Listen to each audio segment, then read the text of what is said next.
Hey, what's going on? It's Bill Burr, and it's time for the Monday Morning Podcast for Monday. What the hell is it? October 12th, 2015. What's going on? How are you? I'm recording this Sunday because as you're listening to this, unless I post it tonight, or who's kidding who, my podcast guy posted because I don't know how to do it. I got some acting work Monday and Tuesday. So as always, I never tell you what the hell I'm doing because, you can get edited out. And then you look like an asshole. Like you say, hey, everybody, look for me. I'll be that guy in that thing. And then all of a sudden you're not in it. And then everybody goes, hey, I thought you were going to be in that. Laughing my ass off, epic fail actor, balding, redheaded cunt. I got to deal with that all day. So I usually don't say anything. But I'm excited. It's going to be fun. It's funny shit. And so that's what I got to do over the next couple of days. But so it's football Sunday. I'm recording this right as the Patriots and Cowboys game just ended. I'm not going to gloat. I know that was a banged-up Cowboys. Damn it, come on. I think the last play of the game when your receiver beat our cornerback and the ball still sailed like 8 feet over his fucking head. I felt bad for that. Was it number 83? I don't know who he is, so I know he needs those stats. They all need the stats. That's how they make their money. The end of the season when their sports agent comes in. Hey, the guy, not for nothing. The guy, he had fucking 17 touchdowns. So after 16, that means he fucking makes an extra $400,000. So if this guy comes up one short, you think he's not going to be thinking about that? When they have the Cowboys Christmas party and they don't make the playoffs, you don't think 83 is going to be staring at that fucking that radio contest winner that they had at quarterback? I shouldn't talk shit about him. I don't know anything about him either. But that play really made me laugh because after the ball goes over 83's head, I think that's his number, right? You see him yelling at the corner, and the corner's kind of laughing back at him. And he was going like, I fucking beat you again. I should have had fucking 150 yards on you if this guy could fucking throw it to me.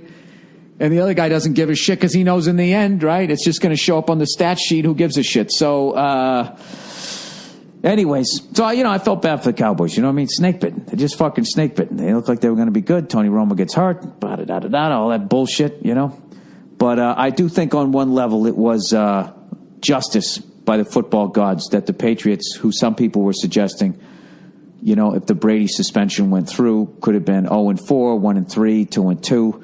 That we're actually 4-0. I think that means the football gods know that Tom Brady did not cheat. Okay? Oh, you guys can fucking roll your eyes and shake your heads all you want. You know what the greatest thing about it is I can't hear you right now. You ever think about that? I can't hear you, but you can hear me. So you have to listen to this shit. All right? You don't have to, but I know if you're listening to this shit right now, you're probably doing something you don't want to be doing, and you need to be distracted. So all you can do is sit there and hope that maybe it's going to get better. Or you could fast forward through it. Because I'm going to tell you right now, I'm going to talk about this for another 2 or 3 minutes. So you might want to jump ahead. If you're a fucking, who's the big crybaby? If you're a Colts fan, it sucks that Andrew Luck is hurt, man. I want to go in there, and I want the Patriots. Like I just said, I want to go in there. Fuck, somebody's at the door. Hold on a second. Hold on, hang on. All right, I'm back. Cleo, get over there and lay down. This is what happens when you got a crazy pit bull. You got to make sure you... Wait. You got to close all the fucking doors so you don't eat anybody. Lay down, buddy. Lay down, buddy. All right, sorry, I'm back. Dog's crazy, man. Dog is awesome. But she's only awesome to like 7 people and everybody else... Look at her right now. She's sitting in her bed with her ears up. You know what I mean? Listening intently. Totally locked in that terrier gene. Cleo. Still not looking. Let's see how loud I have to say her name. Cleo. There we go. Relax. Stand down. Anyways. Like I said, I want to go in there. I want to go into Indianapolis, and I want to sit there and eat a fucking sausage king because I watch athletes play at a professional level. No, I was saying I wanted to see the Patriots, go in and play the Colts at full fucking strength. If we go in next week, Okay, and if we win, God willing, Andrew Luck's not 100%, so I'm not going to gloat about that one. I hate when fucking people do that shit. You know what I mean? So, but what a week of the NFL. There were so many games, those 1 o'clock games that I just thought were over. All right, Browns are getting their ass kicked. Seattle's killing fucking Cincinnati. There was one other one in there. Cincinnati came back. The Browns came back. Who else came back? There was like 3 fucking games in the beginning. Ah, Christ, I can't. Oh, the Bills. The Bills ended up coming back, too. I was watching that game. Titans are young. They don't know how to close out a team yet, but I'm always watching Rex Ryan, man. I like the way that guy coaches, and it's funny to see him lose. Nobody takes off a fucking headset when he loses like him. He's always good for a couple of curses. Fucking shit. He tears the fucking thing off. But, yeah, so anyways, I actually totally got off track. So I was talking about, I literally think that, not to make excuses for how dumb I am, but I really think there's something wrong with the way my brain is wired, the way when I visually look at something and try and process it. And this fucking flyer, it didn't have, the show was down at the Shrine Auditorium or something like that, which I found out Led Zeppelin actually played at. I was not in that theater, obviously. I was in basically the hallway area that led to the arena, the theater, I should say, that Zeppelin played in. And anyways, but I noticed the flyer, it completely fucked me up. Because there was shows from basically like 3 p.m. to 12 midnight. So when they listed the shows, for some reason they started at 12 midnight and they went backwards. And then the block that I was in was basically Largo Comics with Veruca Salt's band. Was actually the band that you got to play with, which is fucking awesome, right? And just the way they had it, like instead of going down, I can't even explain it. I mean, wouldn't you go fucking like 5, 6, 7, 8? You wouldn't go 12, 11, right? But if I had any sort of like learning, like visual ability, I would have just looked at it. Like I just look at something like that and I just go like, when I see all of that shit, my brain just goes like, I can't even fucking see it. Totally turns my brain to mush.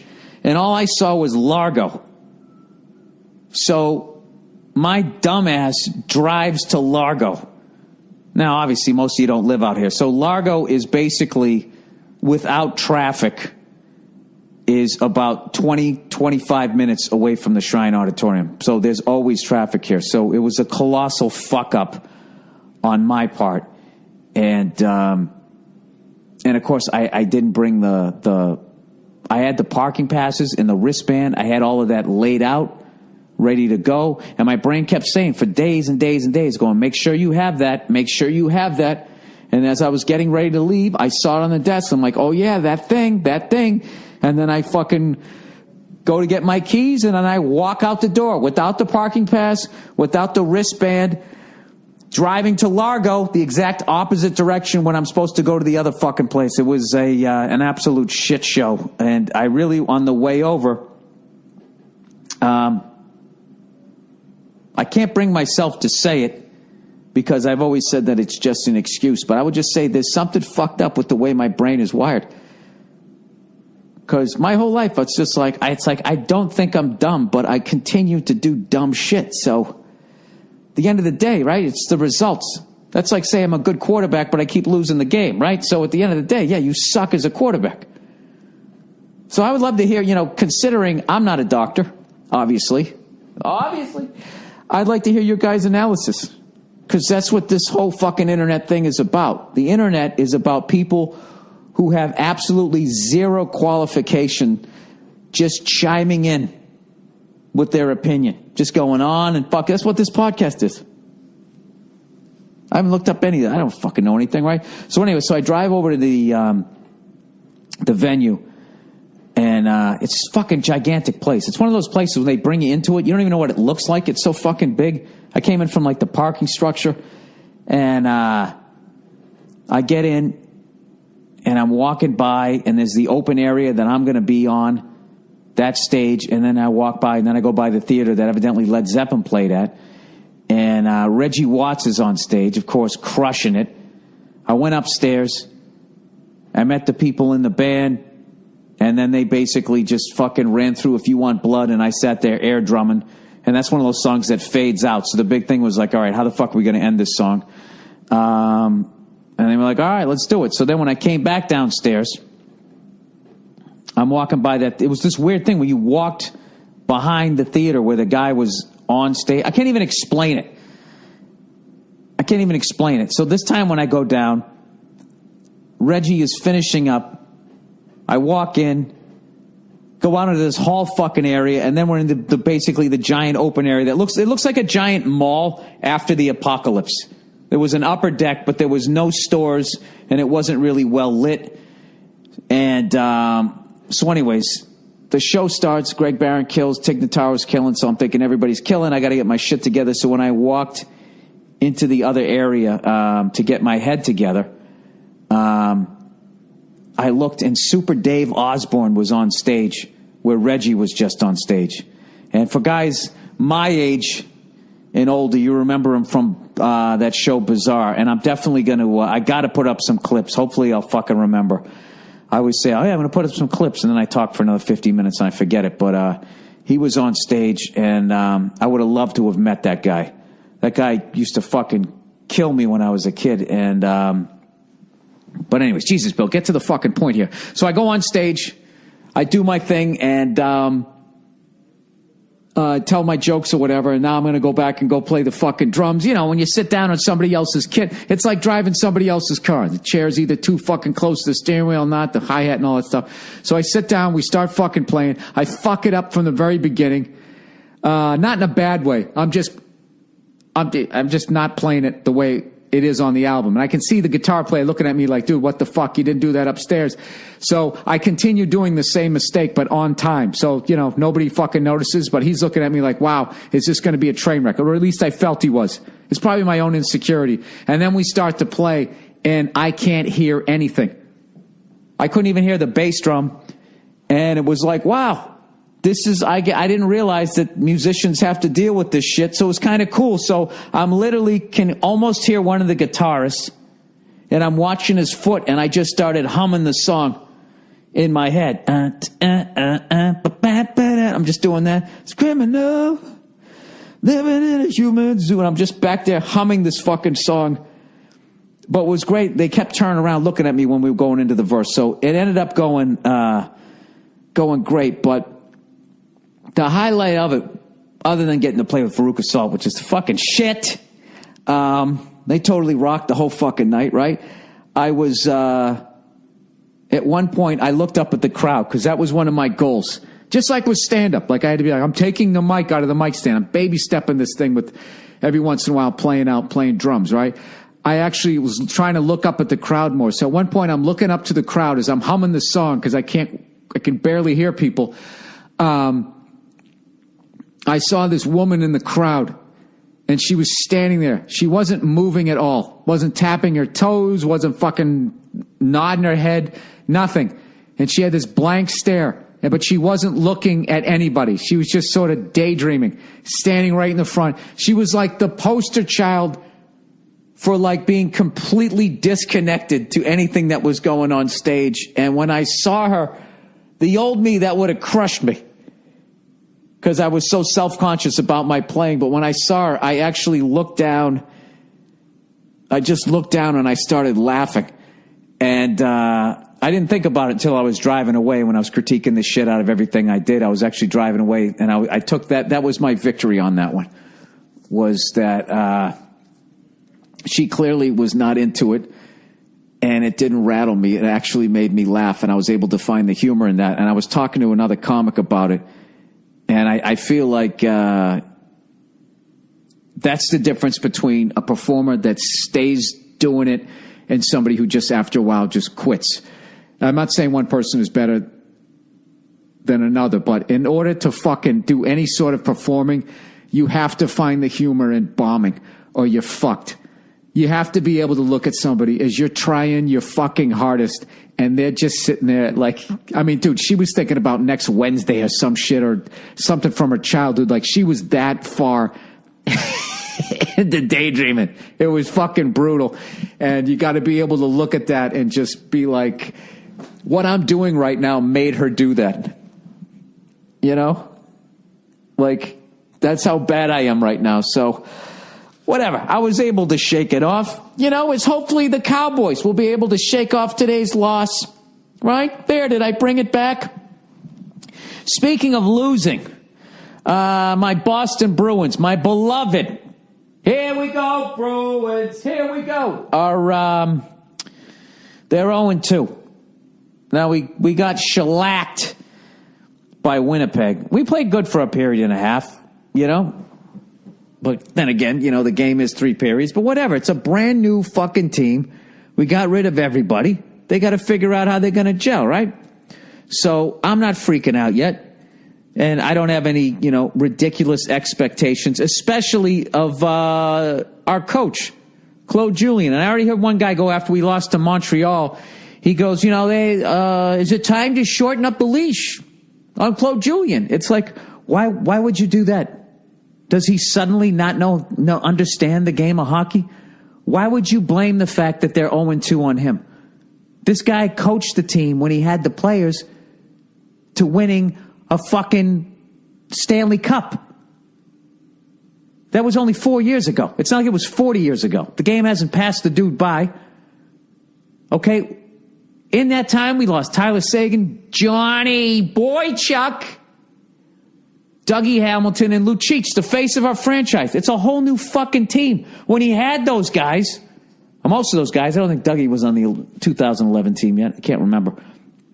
He won a cup.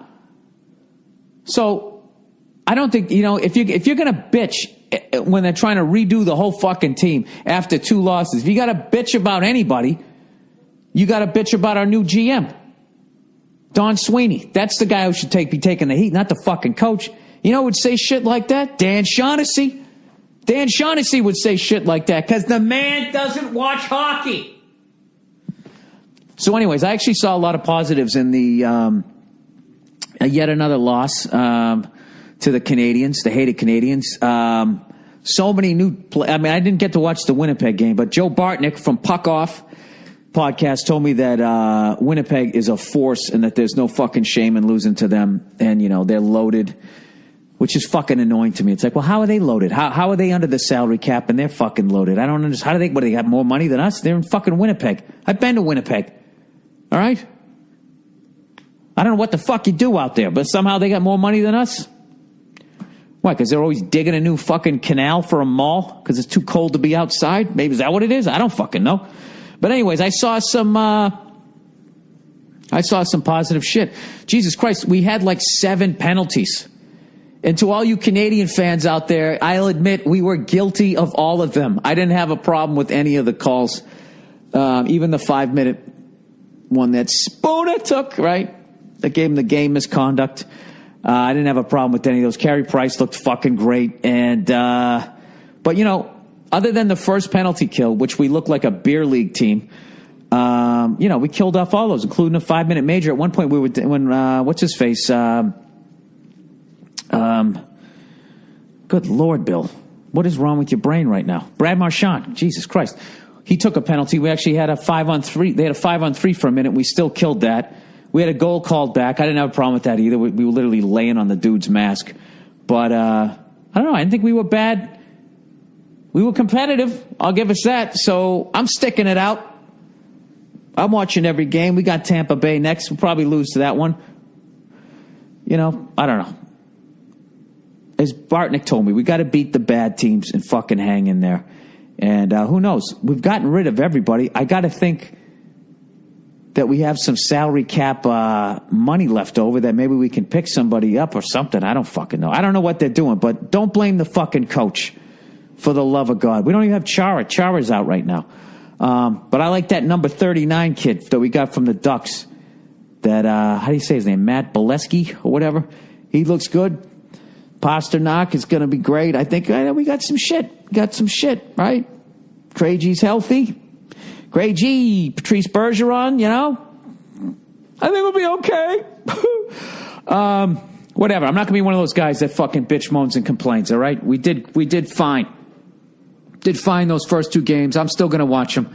You know, if they keep playing the way that they're playing, I'm all right with it. I can handle that as long as whatever Don Sweeney's doing is leading towards the light, you know? Actually, Marchand took a fucking elbow to the head at the end of the game. I think he's got a concussion. That's brutal. One of our best fucking guys, right? And I don't think it was deliberate. You never know. But I just think the guy was so much taller than him. He was just trying to do the contact thing. You see this, people? This is like actually seeing both sides of it. I did that with the Patriots. I'm doing it with the Bruins, right? I am being a model sports fan right now. You like that? You probably don't, because it's probably not as funny. You really want me to fucking go off on some shit. Is that what you want? I'll tell you what I'm going to go off on. Like, I actually, I felt bad for McDonald's. You know? First of all, this whole excitement that they're trying to create about the fact that they're serving breakfast all day. I mean, I might be out of the loop. You know, I'm an older fella, but nobody I know has ever bitched that McDonald's doesn't serve breakfast all day. They might bitch, you know, when you show up at 10:31. Are you still serving breakfast? No, I'm sorry. You know, and you got a hangover and you just want one of their fucking sausage, egg, and cheese, and now you got to get like a quarter pounder. You know, something about the eggs. You know, I got to eat some eggs in there, a little bit of biscuit, right? I can see that. And I can see them, hey, from now on, we're going to be serving breakfast until 11 a.m. That would have been fine.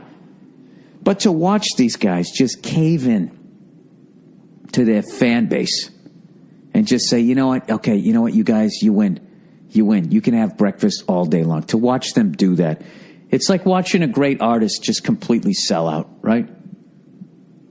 And just start, you know, making songs that really meant something and connected with you to just do it. Remember that time when Bryan Adams put on the eyeliner and spiked up his fucking hair? It's just like, how did the summer of 69 guy go from this to that? Well, what happened?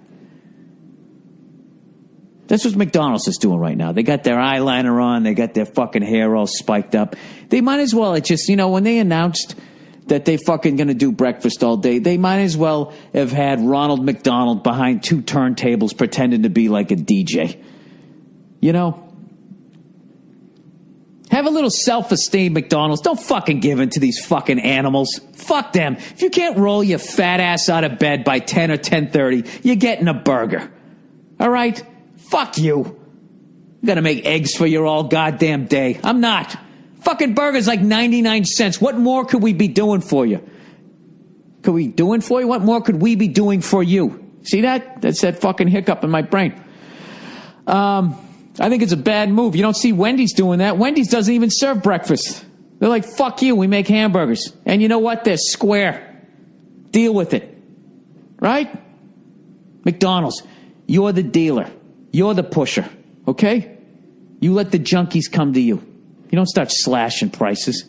Okay? I understand. Okay? You fucking billions and billions have served. The formula fucking works. What are they so afraid of? Because I'll tell you right now, you know what sucks? Denny's. Let's just talk breakfast food right here, you know? Denny's fucking blows. I don't know what it is about them. They are like IHOP is like the IROC Z, and Denny's is just the regular, you got a Camaro, but it's got a V6 in it. I don't know why. They serve the exact same, they almost have the same menu. They just call it different shit, right? It's like McDonald's and McDowell's, right? But there's something about IHOP, you know, their pancakes, they're more fluffier. Bacon's a little more crispier. I like their toast better. You know, eggs are eggs, whatever. You know, don't ever order scrambled eggs. If you want scrambled eggs, you make them yourself. Okay? Nobody knows how to make fucking scrambled eggs. Nobody knows how to make oatmeal. They know how to make oatmeal, but they made it like 9 hours ago, and they just stick it in a giant vat. I'll give you guys a great tip on fucking when you make scrambled eggs. All right? When you scramble them, you got to scramble the shit out of them. All right? When I scramble eggs, all right, put 2 or 3 in the bowl. Okay? It's like a cooking show, except you're listening to it, right? You fucking, you know how the hell I even got on this subject. How the fuck does this happen? I'm telling you guys how to scramble eggs. Do you realize how insulted you should be right now? This is like something you tell a 5-year-old. But this is a little secret that I made scrambled eggs forever. And you know what? They tasted like the scrambled eggs at Denny's, and I was proud. I was like, these are just like the ones at Denny's, but I didn't realize that Denny's absolutely sucked. Right? So, I'm just loving all the tweets I'm going to get, because you know there's people out there that love Denny's and thinks IHOP stinks. I will tell you this. Denny's table's not as sticky. IHOP has cornered the fucking market. I mean, dude, you put your elbow on that table. If you leave it there for more than 3 seconds, I mean, somebody's got to get a putty knife or you're not getting it off there. So anyways, the scrambled eggs, this is what you want to do, right? You put 2 or 3 in a bowl, whatever you want to fucking do. All right? And then you take out your fork and you start fucking scrambling them. And what a lot of people do is they scramble them for like fucking, 15, 20 seconds tops. You don't want to do that, dude. You want to scramble them for like 2 minutes. You want to get a bunch of air in there. You want to scramble the shit out of them, right? I learned this from reading an article on James Caan one time. He gave me this tip, so this is from him. So if you think I'm a fucking moron, I'm going from a guy who was in Godfather 1 and 2, all right? And Elf. 3 of the greatest fucking movies of all time as far as I'm concerned, all right? So anyways, you got to get that air in there. You got to have those bubbles going right over the top, you know what I mean? Like a good milkshake. That's what the fuck it should look like. Meanwhile, you got your pan. Your pan is on high. I know you guys, Christ, you're going to cook the shit out of it. No. What you're going to do is the second you pour it in, you're going to be constantly moving that motherfucker, right? You put it in the, right? You got the pan, you got your little fucking whatever you use, right? Your olive oil, whatever the fuck I wouldn't put butter in there because you got it on high, right? Whatever you spray in there, you Pam, whatever you use to deplete the ozone layer. You get that thing on high, right? And right as whatever you put in there just starts to seem like it's going to start smoking, you pour that shit in there. And it goes whoosh. And then you move that fucker around like a stir fry. You don't stop moving that thing, right? And when it looks like it's about halfway done, you pull the frying pan off the burner and you finish it that way. Then you take it, you fucking dump it on, and you're done. That's it. Oh, at some point you put some sea salt in there too. However you want to garnish it. All right? And I'm telling you, they'll be nice and fluffy. All right? Unlike that horse shit that they have down there at Denny's. And IHOP. IHOP doesn't make good scrambled eggs either. You got to get cheese in them.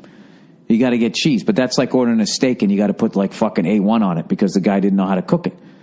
You should not have to put cheese in your fucking scrambled eggs if you know what you're doing. All right? And you know what? That's one to grow on.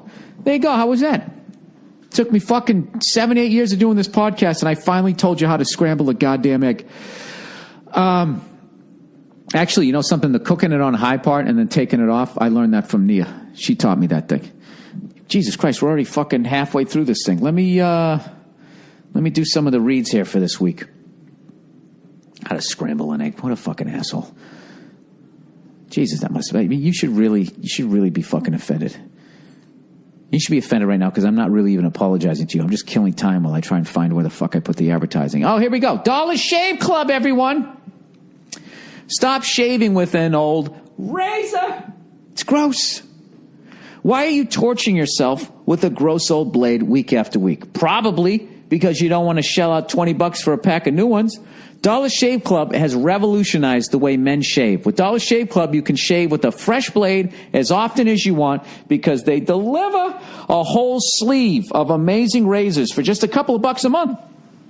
Their razors are for a few bucks a month, I should say. Their razors are so good, millions of guys have joined. Even the billion-dollar razor corporations are freaking out, man. But instead of lowering their bloated prices, they're trying to fool you into milking the same blade for an entire month. And that's gross. It really is gross. Isn't that gross, Cleo? They've price gouged us for long enough. Never go back to squeezing weeks and weeks of shaves out of a disgusting rusty blade. Join Dollar Shave Club and use a fresh blade whenever you want. It feels amazing, and it's a third of the price. Join the millions and millions of fans. If you smell, join the millions of others who figured out the smarter way to join. Join Dollar Shave Club now by going to dollarshaveclub.com/Burr. That's dollarshaveclub.com/Burr. Hey! dollarshaveclub.com/Burr. Oh, Jesus, here we go. MeUndies. No more sweaty taint. MeUndies. What fucking right? I already did. Jesus, it all just went off the fucking rails. Taint's a hard one. MeUndies, no more sweaty taint. MeUndies, go buy a bucket of paint and dip your balls right into them. They'll be wetter. I'm telling you, my friend, because you're not wearing your MeUndies. You got your balls in the paint. Oh, yeah. It's almost like they are sweaty, except they're purple. Buy some fucking MeUndies. Yeah, okay. We all know how sexy confidence can be. Oh, my God. He just feels like he knows things. And that confidence comes from being comfortable. But how great can you feel if your underwear is wrinkling and riding up? MeUndies gets it, and that's why they've created the world's most comfortable underwear for a daily dose of confidence. When you look good, you feel great. It's a cliche because it's true. MeUndies understands this, and that's why they've designed underwear that makes you feel and look great. Look and feel fantastic. Sorry, please include the shut up. MeUndies is made from modal, a fabric that's twice as soft as cotton. That's twice as soft as whatever underwear you're wearing right now. MeUndies has tons of colors and styles, and the only place to get matching pairs for men and women. And the fucking ladies. They even release a new design every month. I wear whatever free pair that they send me, and I love them. Plus, we all know that paying for shipping sucks. So, MeUndies has removed that from the equation. All orders in the U.S. and Canada ship for free. MeUndies even has got a money-back guarantee. If you don't love your first pair, you get to keep it for free. Well, I don't love it. I'm going to throw it out. You literally have nothing to lose. To sweeten the deal, MeUndies is offering you 20% off your first orders at MeUndies.com/Burr. That's a special offer for just my listeners and everybody else where they advertise. Make sure you go to MeUndies.com/Burr to get 20% off your first order, and so that they know that we sent you. All right, one more. LegalZoom, everybody.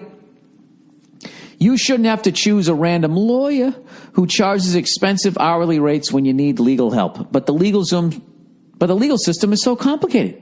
What other choice do you have when you need help with your business or want to protect your family? Relax. Start with LegalZoom. They make it easy. For more than a decade, they've provided a way for regular people like you and me to confidently navigate the legal system. LegalZoom's not a law firm, and that's how they provide such a great value. They don't rely on, well, yeah, we don't even know what we're doing. They don't rely on charging you by the hour. Instead, you'll get transparent pricing and customer reviews so you know exactly what you're getting up front. If you need help with incorporations, LLCs, trademarks, last wills, living trusts, and more, LegalZoom's the smart choice. They've got the right people on hand to answer your questions. And if you need legal advice, their network of independent attorneys, there you go. There's where the experts are. Over there in them trees. Can provide the straightforward guidance you need in most states. If anybody got that joke, you've watched Predator way too many times. Don't let legal hurdles become an excuse. Go to LegalZoom.com today to start building your own future the right way. To save even more, enter Burr in the referral box at checkout. That's LegalZoom.com, promo code Burr. All right. Jesus, that was great. Got those right out of the way. Got them right out of the way. Okay, now where am I going here? Oh, Jesus. I always have like 9 million things opened at the same time here. Why do I do that to myself? Oh, by the way, somebody sent me a link to some fucking music. I only listened to a couple of their songs, but I really liked them. I don't know how to say the name of the band. It's Gojira. Gojira. I have no idea. It's the name of the album is From Mars to Sirius. And I usually don't like that music where the people sing like that death metal shit. But these fucking guys, ladies, men and women, I don't know what the fuck they are. They sound like they're a bunch of guys.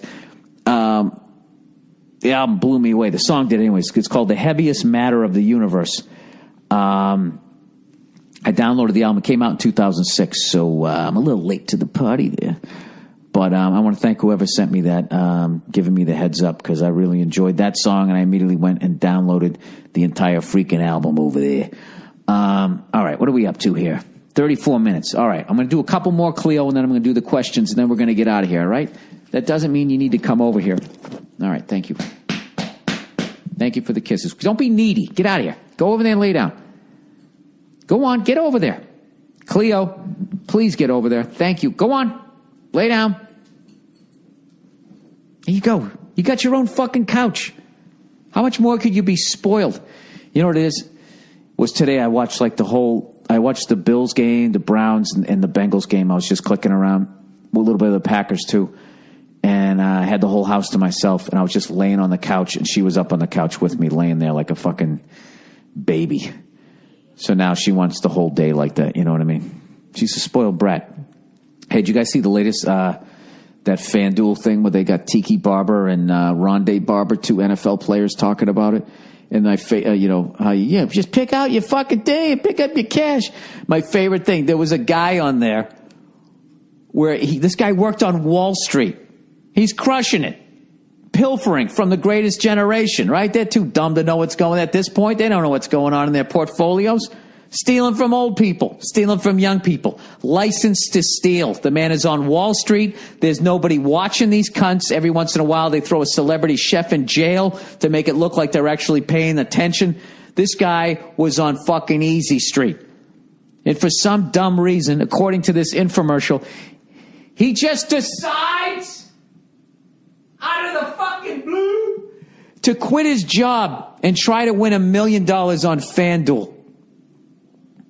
I love that. Like, you just can't try that on the weekend. You got to sit there and stare at fucking stats 7 days of fucking for 6 days before you make your picks. So long story short, the guy goes out. He's in the infomercial, so you know he's not going to lose. And you know what? He goes out and he wins. He wins $1 million. And you know what he does? You know what he does? Fuckhead that he is. You know what he does? True romance. He fucking quits his job. I'm supposed to believe that this guy that works on Wall Street quit his fucking 6-figure job on Wall Street to make $1 million. And I know some of you fucking, peons on Wall Street are going to be like, oh, I just started. I only make $30,000 a year. I don't give a fuck about you there, baby face, 2 whiskers. I don't give a fuck about you. All right, you sociopath, you're going to work your way up. This guy was like my age, and he was almost as bald as I am. All right, so if he's still on Wall Street, he's making money. All right, he's got a fucking, a goddamn ulcer in his stomach. Okay, so I know this guy's making money. So whatever. I don't even know. I don't even know if he fucking works on Wall Street. What the fuck do I know? So anyways, he says that he quit his job after he made the $1 million. He quit his job. He quit his job on Wall Street because he won $1 million on FanDuel, which after taxes is going to be more than 50% tax bracket. So let's say he gets to keep about $485,000 after he's done fucking, paying his accountant and all the other bullshit. You know what I mean? Buying his fucking wife the pink Cadillac or the fur coat. Get it out of here. Get it out. Take it back. What's the matter with you? What's the matter with you? Right? Once he's done doing all that, right? He's got like fucking $480,000. He quits his fucking job, and now he's going to take that $480,000 and reinvest in his new business of gambling on football. This fucking guy is going to be homeless. He's going to be homeless. That's what I'm calling it right now. This guy's going to be destitute and fucking. He's going to be one of the guys that Brian Gumbel interviews, or actually one of his peons interviews. You know what I mean? He always sends them out. Brian is not going out in the field anymore. He's too old for that shit. And then you come back, and he does his follow-up where he has his little clipboard of questions, and the person sits down, and he comes back, and then he just goes like, oh, whatever the fuck he says, his really high-pitched voice when he's got that little like,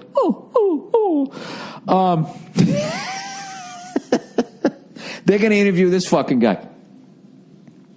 He's going to sit there, when Bryant interviews somebody, and he just thinks that they're the dumbest fuck on the planet. He does not. He wears his emotions not on his sleeve. He wears them right on his fucking face. I never understood that. Why is it your sleeve? Nobody looks at your sleeve when you're talking. I don't get what that means. I've never understood it, nor did I ever look it up. Considering I got a goddamn laptop right here. Why don't I look it up? Come on, window, move for me. We got 2 defensemen on the Bruins right now. Last name Miller.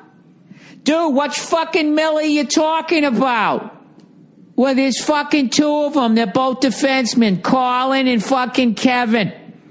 Same names as my cousins. Hey, did anybody watch the Gas Monkey Garage where they did that fucking 78 Olds Cutlass? What a fucking great car. I'm not the biggest fan of lowriders, but those paint jobs are fucking ridiculous. I think they look cool as shit, but I like going fast more than just fucking cruising around. But the 78 Olds Cutlass, man, is fucking. Those were the cars, man. When I was a kid, man, from the late 70s to 85, the Olds Cutlass the Chevy Monte Carlo and the Buick Regal. They were basically all the same body type. And I thought that those were the best looking stock cars too, right? Harry Gant, the Skull Bandit, Cale Yarborough, Darrell Waltrip. Right? Back when what's his face, Dale Earnhardt, rest his soul, used to drive the Wrangler, the blue and yellow Wrangler. He'd get out there, and we get sideways, right? They all had they had Cutlasses, Monte Carlos. I think Harry Gant had the fucking, I think he had a Grand Prix that had that fucking, the rear window was just straight. Wasn't even trying to be aerodynamic. Just chopped it right down the back. Those things were fucking badass cars, man. Those two-door coupes with that ridiculous fucking interior, that totally cheesy, where it all goes into the button, that plush interior. Those fucking cars were the shit. So they redid one. You know what kills me? The fucking Gas Monkey season is already over. 10 episodes. How the fuck does it go by that quick? That was a brutal season for me, everybody. Brutal season. It went by in fucking 2 seconds, and KC left the show. I don't know. I wish that they had let him do more shit like I love when he did the lace top. And when he was trying to do the lowrider stuff, he was talking about how when they put so many layers of paint on it that it looks like you can actually, after a while, it creates the illusion you feel like you can actually reach down into it. How fucking killer is that? And just watching how I don't know, I have such a fucking respect for that. And they did so many cool projects this year where they try to do something different. They did the old Caddy. They did a lowrider. They got that Ford GT. Such a great fucking season. And I don't know, that show's the best, man. It just went by too fucking fast. Now what am I going to do, right? I had the same level of depression when like a fucking sports season ends. When they're like, tune in next week for the final episode of this season's Gas Monkey Garage. I was like, what the fuck are you talking about? They just started. Probably because I binge watched like 5 of them because I was on the road. But whatever. What the fuck am I talking about? Oh, wearing your emotions on your sleeve. Hey, guys, I'm getting better at that, huh? I usually go off on a tangent. I never come back. Wearing his... Oh, fuck that. Fuck his or her. Wearing emotions, I'm typing with just my index finger, on sleeve. Definition? Meaning. No. Origin. That's what I want. The origin. Origin of wearing your heart on your sleeve. Oh, that's how you say it, not your emotions. Come on. Load, please. Advertising. Oh, look at that pretty girl with her lotions. Healthy looking skin starts here with Eucerin. Continue our site. That was it. I just had to look at her. Oh, she was nice to look at. The origins of wearing your heart on your sleeve. All right, here we go. It was during the Roman Empire that St. Valentine is said to have left a note to his jailer's daughter. Oh, Jesus, how much was she trying to fucking piss off her dad by fucking one of the inmates, huh? From your Valentine, before his execution on February 14th. Today, thanks to St. Valentine, cards expressing one's heartfelt emotions, a.k.a. Valentines, are given to that special someone. To defer to the classic idiom, it's a day to wear your heart on your sleeve. Was there an explanation in there? You started with the story, and then you just deferred, which completely fucked me up.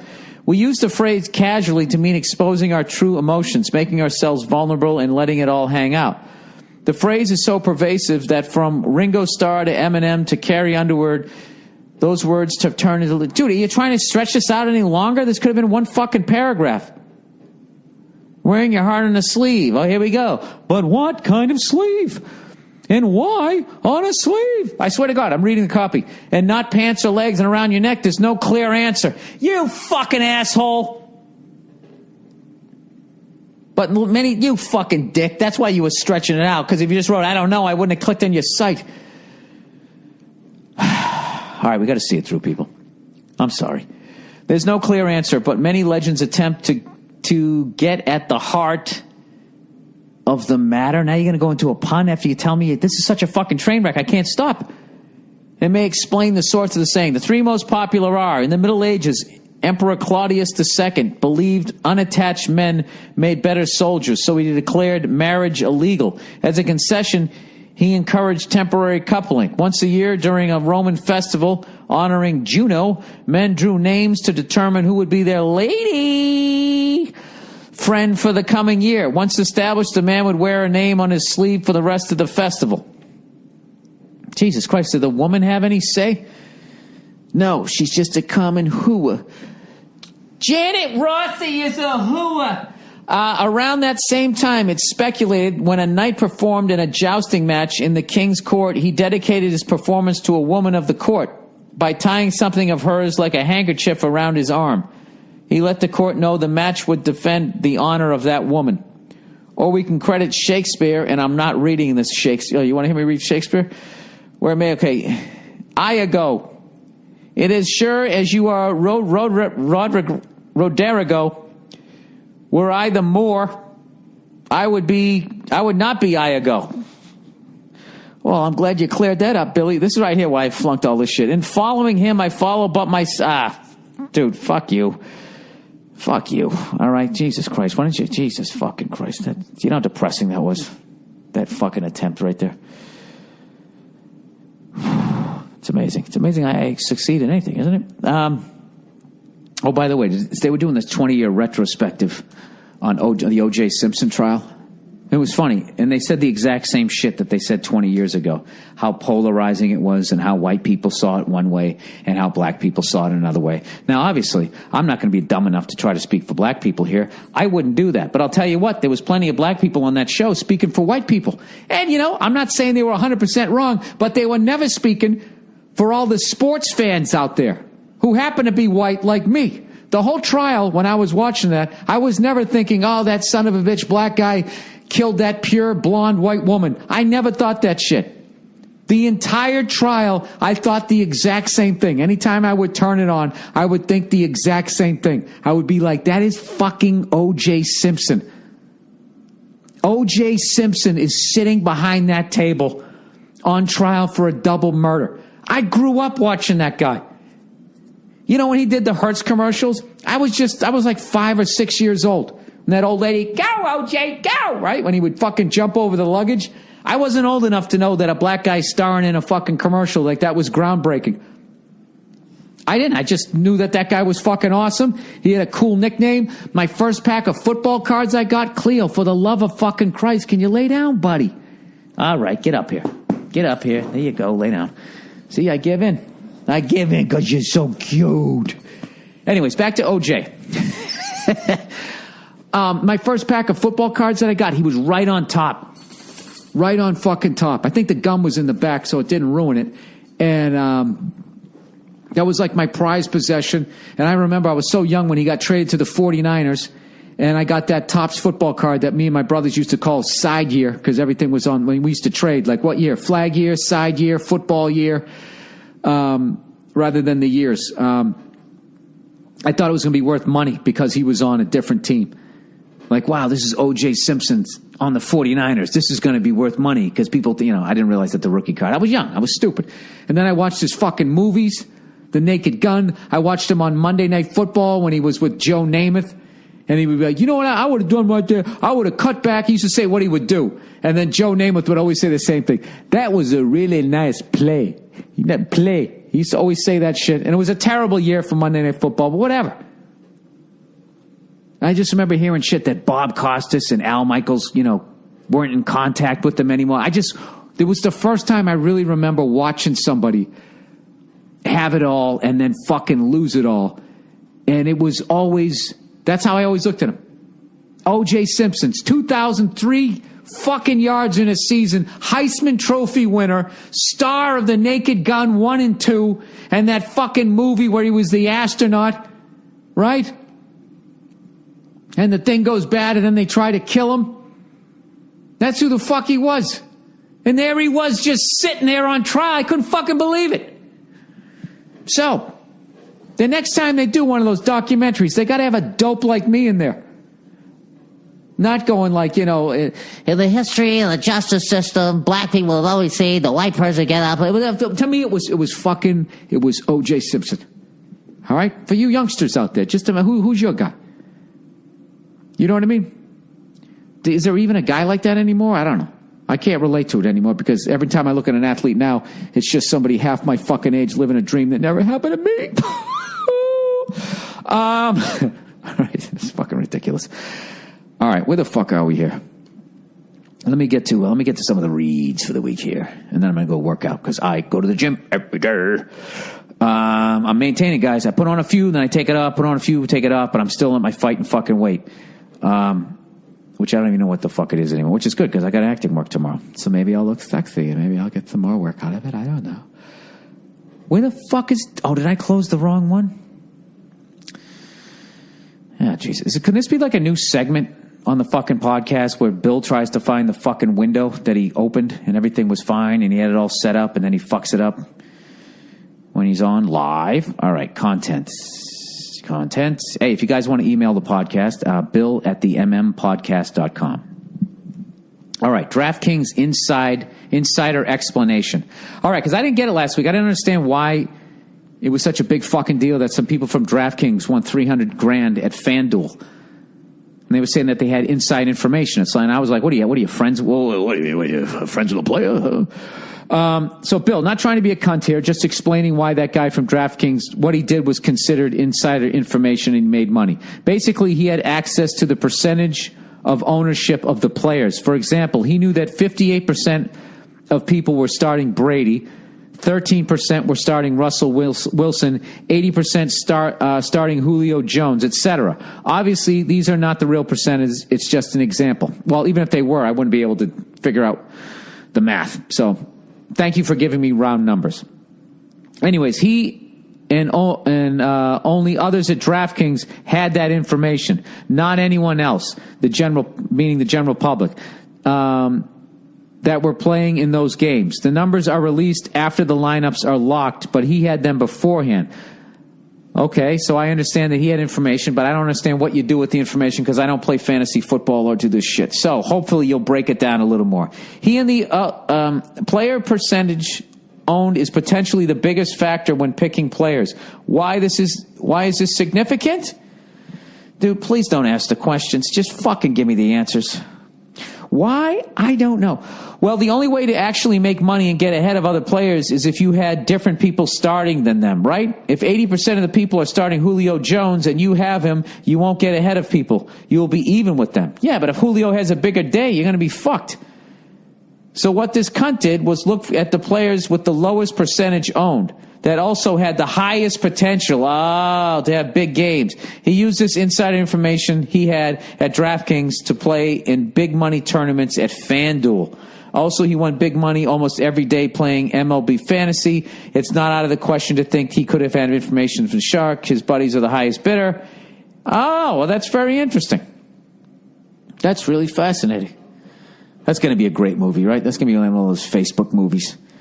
You know, some awkward guy is going to play the awkward guy that started it. No cool. Does anybody cool who's fucking, can hold up their end of a conversation ever start anything? It's like a really introverted thing, this computer stuff. It's amazing. They can't talk to people, yet what they make speaks to so many. Wow. Sorry. There must have been a collective. Oh, Jesus, on that one. All right. NFL Pink. Dear Billy Schramm. If a guy like Phil Simms, Jim Nantz, or Chris Collinsworth spoke out about extortion involved in the breast cancer awareness Pink campaign, would they lose their job? Of course, if they said it's stupid, they just lose their job. But if they articulated the problem with parading survivors on the field at the beginning of the game, like during the New England-Dallas game, while only giving pennies on the dollar to the actual cause, would they come under fire or be praised? Thanks. I think I've answered all of those questions. Look, I mean, the NFL is always going to sell jerseys. So they make some pink ones, and the pink ones they give 8%, evidently, allegedly, to the cancer people, the awareness people, and then they give 8% of that 8%. I don't know how it fucking works. I mean, it's better than nothing. Yeah, I mean, I think the way they presented it, like a portion of the proceeds, fans, all we hear is like, oh, I buy this jersey, and then they give all this money. I get a jersey. It's not the color I wanted, but it's going to help out people that are suffering. So yeah, it's not the most transparent advertising. Who gives a fuck, right? They don't give a shit. They didn't give a shit when Ray Rice fucking knocked out his fiancée. They only gave him 2 fucking games. And they didn't give a fuck until the video came out. Then they suspended him forever. They didn't give a fuck. Why? It's because Ray Rice fucking was making him a bunch of money. That's like, they call it the Brady rule about not hitting low and hitting the quarterback late. It's not the Brady rule. It's the fucking money rule. They don't give a fuck about Tom Brady. Tom Brady makes some money. If Tom Brady's not playing, they lose money. So they're like, we got to protect that motherfucker. Not because Tom has any sort of influence. Although he is pretty dreamy to look at. Lifeguard. Bill, I'm a lifeguard and a strong swimmer. I was at the beach last week and I noticed a body go under. Oh, my God. Oh, my God, dude. That's one of the scariest that's one of my biggest fears in life. The undertow was bad that day and I had a bad feeling, so I swam to where I thought someone went under.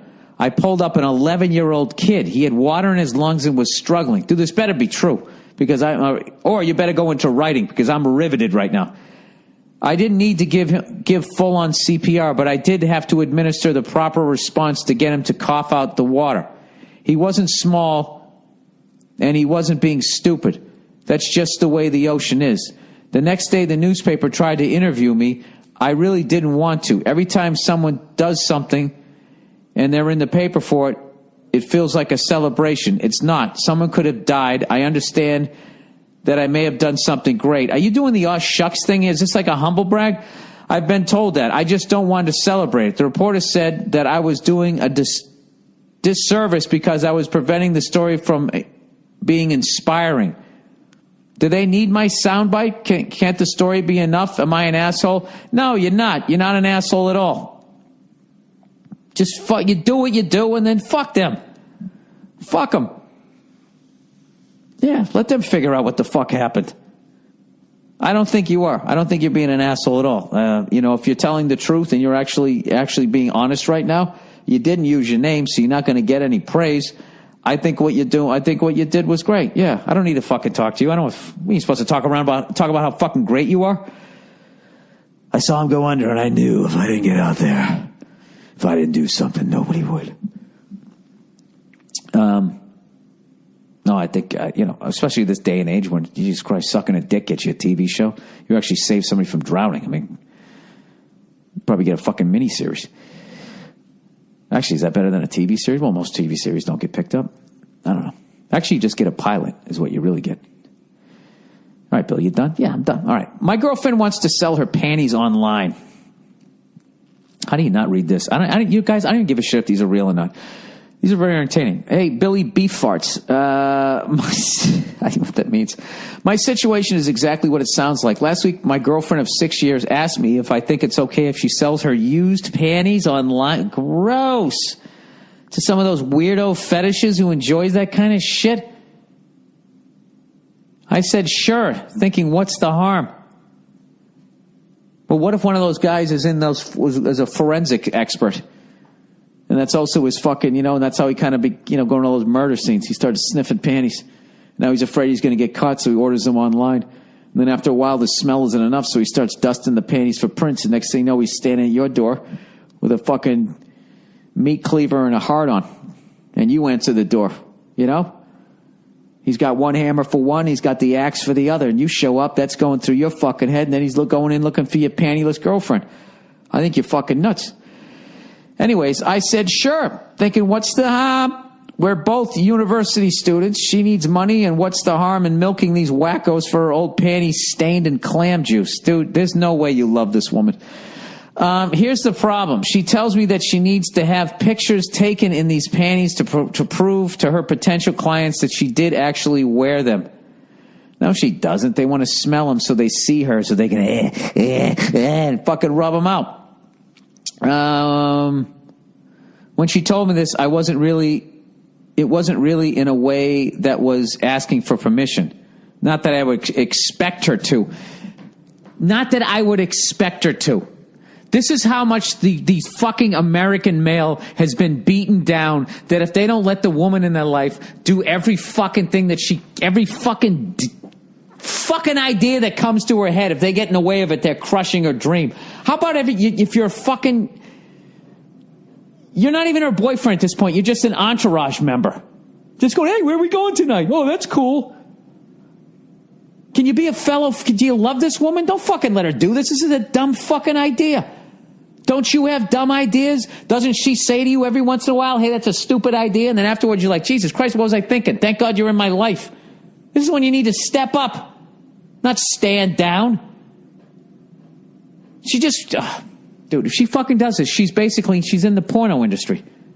Her picture's going to be online on a panty sniffer fucking website. What fucking job do you get after that? And it lives forever. And they'll wait till she's running for office. You know, or she starts her own fucking campaign to stop some fucking disease, right? And then that thing's going to come out. The old panty sniffer fucking photo's going to come out. Anyways, he says, but more of anyways, not that I would expect her to. Dude, what if you dabbled into the porn industry? However the fuck you were going to do it with just a picture? Huh? I don't know. It's fucking crazy. Anyways, but more of a, this would be part of the deal kind of way she brought it up to me. Immediately, I tell her that I have a huge problem with this. Well, all right then. You scared me there earlier. And she should not be doing it. She argues that, and I quote, I like the attention it gets. All right, dude. You know what this is the sound of? Beep, beep, beep, beep, beep, beep, beep.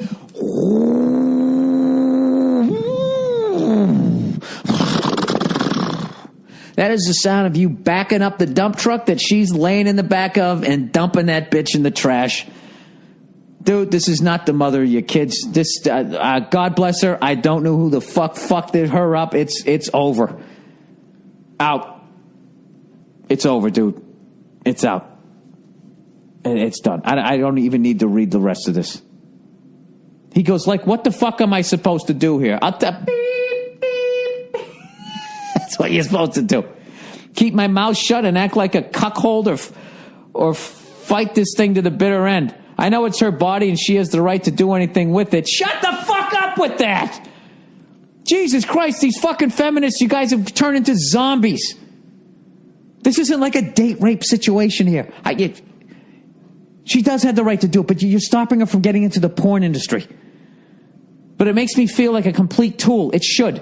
Any input would be appreciated, Bill. I think I told you. what you should do, dude. Just, yeah, you know what? This is the deal, okay? Even if she goes, you're going to break up with me? Well, then forget it. I won't do it. I can't live without you. Fuck that. Whatever this is going to rear its ugly fucking head again. I like the attention it gets. She likes that kind of attention, okay? I'm telling you right now, dude. I'm telling you right now, somebody that likes that kind of fucking of attention, it's not the attention that she can get within a fucking one-on-one monogamous relationship. All right? Now, whether she'll ever act on it and go even further, end up on a pole or blowing somebody behind a dumpster down at a Denny's after she ate some bad scrambled eggs, who's to fucking know? All you know is that you're rolling the dice with half of your shit if you ever marry this woman and have kids. You know? And the kids are going to halfway fucking look like her. Oh, dude, I'm just flying down the road with this thing. Dump her, dude. Dump her. That's a deal breaker. I'm sorry. That's a fucking deal breaker. Done. Over. All right? Just be like, listen, we've come to a fork in the road, and you want to be a model for a panty-sniffing website, which I totally respect, and I would like to be with somebody that I can trust. You know, who doesn't need the attention of some of the fucking weirdest people on the internet. Okay? Good luck and thank you for playing. Now, have you guys ever listened to the All Things Comedy podcast that I do live with Al Madrigal? Have you ever listened to those? Al Madrigal, okay, is a very busy man, so he might not have time to give you breakup advice. Al Madrigal has the greatest way how you break up with a woman if you're not living with this woman. The greatest way ever. And I'm giving him full credit here. And he's already told the story on a podcast, so I don't feel like I'm overstepping my bounds here. This is the greatest way ever. This is what he would do. When he knew that he was going to break up with a woman and women can do this too. He would, and the woman was not living with him, he would gather up all of her shit that was in the apartment and he would put it in a box. He'd call her up, said, I need to come over there and talk to you. He'd come over with the box, tell her it was over, and then he would fucking leave. And then there was nothing else. There was no reason for her to come back. And that was it. That's what you need to do with her. You need to pack up all her panties that she's going to be selling and modeling soon so she can become a fucking jerk-off model. Okay? And she's free to do that because it's her body. Snap 12 to 6. Right? Is that what they do? It's her fucking body. It's her right. She's an independent woman. Beyonce, the whole fucking thing. Feminism. Yeah. I'm doing this shit. Have fun, sweetheart. Right? She's going to go become a jerk-off model. And if you stay with her, you will become a jerk-off. And you don't want to do that because eventually it's going to breed resentment. And, dude, like, it's going to be over. You can't marry her. You can't fucking marry her. It's done. It's fucking over. It's going to get out. Then your neighbor's going to find out. Then your neighbors are going to be jerking off to her. And then you're going to get a nickname. You know? It's fucking over. God help you if your name starts with P. Right? Peter, Paul, any of that shit that's the alliteration with panty. I don't know what the fuck it's going to be, but it's going to be a fucking nightmare. Jerk off Jerry. I don't know what the fuck it's going to be, but dude, you need to get out. Beep, beep, beep. Dump that bitch in the fucking trash. Over. And so is this podcast. All right, go fuck yourselves. I'll talk to you on Thursday.